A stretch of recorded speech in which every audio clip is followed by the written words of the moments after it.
CNN is able to tell you now that NBA star Kobe Bryant was on board that helicopter and is now dead at the age of 41. Our Christine Brennan is with us now on the phone. So, there you go. All right, we're able to see you. Christine, tell us what you know and how this confirmation was made.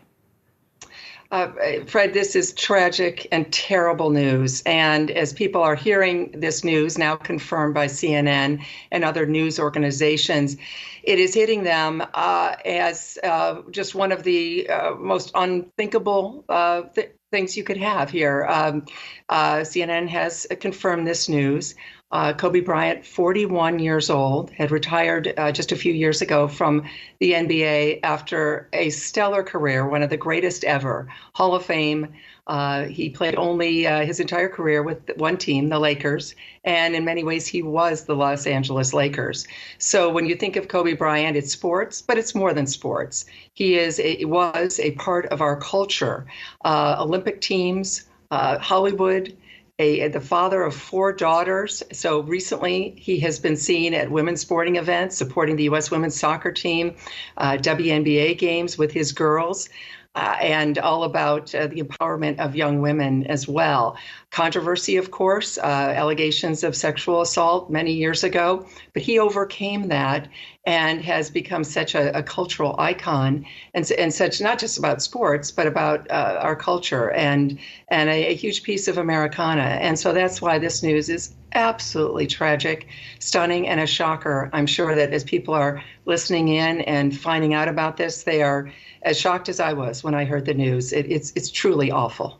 Oh, it is heartbreaking, and to see these beautiful images of he and his wife, Vanessa, and their 4 daughters. And one of his most recent projects, I mean, this NBA star, had also started this children's, book program and was branching out into, animation, cartoons, as an educational tool for kids. He was very conscientious, Christine, of the power of his celebrity and taking it beyond, his 5 NBA championship title, perimeter, but making it much more broad and affecting a lot of people. And that is why this news, it would be devastating anyway for anyone to lose their life. Mm-hmm. But then to have it be someone who has left the sports arena and has become part of our lives in so many ways. The Academy Awards. You mentioned his work in movies, his work in animation, his work with children's books. And looking ahead at the age of 41, still very young, looking ahead to a life and a career in all of those facets of media and of working for good. This is a man he came right out of high school, right to the NBA. And has been one of those names and one of those people that has been around us for a very long time. We're in love with athletes on a first name basis, some of the biggest names, and certainly Kobe has always been one of those. And so yes, looking ahead, retired a few years ago from the NBA, but not retired from our lives, and not going away, and in fact, being a part of, as I said, as you said too, the culture and entertainment, and showing up at the Academy Awards and being at places and big places, a big personality, a person who had so many more things to do.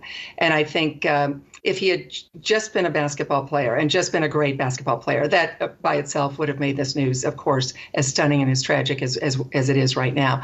But then because of the promise of what was yet to come and the fact that he would have had another 30, 40 years in the spotlight and was going to embrace those years, it's just, again, it's really, it's awful news. It's terrible. And of course, it's something that I think we're all just coming to grips with right now.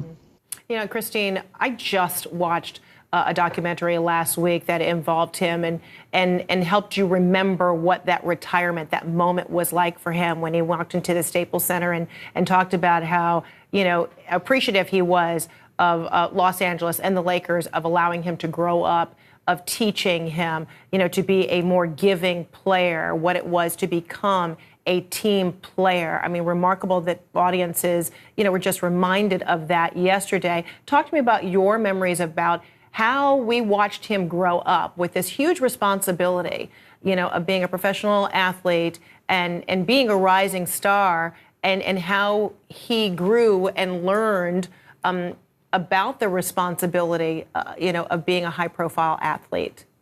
Well, you're right. He was a kid when we first heard about him. He's coming out of high school right to the NBA, and we know how hard that is because the players have done it. And LeBron James certainly has done it. Kobe did it, but it's rare, and it's rare that the arc of the story would be so successful and just so majestic.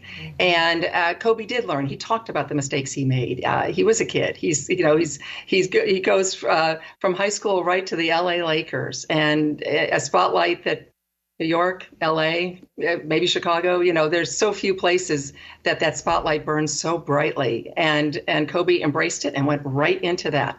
And of course, there were issues. And well, it seems terrible to mention at this moment of his death that we're talking about the sexual assault allegations, the trial. That was a terrible moment, and that was not good. Obviously, I'm not going to sugarcoat that at all. But within those mistakes, there was also learning. And there was also a sense from him, as we saw, as I mentioned a little bit ago with his daughters, of wanting to be a part of showing them this new world for women and opportunities for women and girls. And so as you look at the arc of his life and his career, and you look at how he's grown and became just a stalwart in our culture, in the community, and as I said, the things that could have been coming forward over the next 20, 30 years in his life. I mean, that is, the tragedy is losing him, what he has done, the history of Kobe, Hall of Fame, one of the great names in sports and one of the great performers ever in the NBA and throughout sports, but also the promise of what he could do in our culture moving forward. Even though he was retired, there was so much more yet to come for as Kobe. a 41-year-old man, still a very young man who could continue to make an impact and still will, I'm sure, even posthumously. Christine, thank you so much.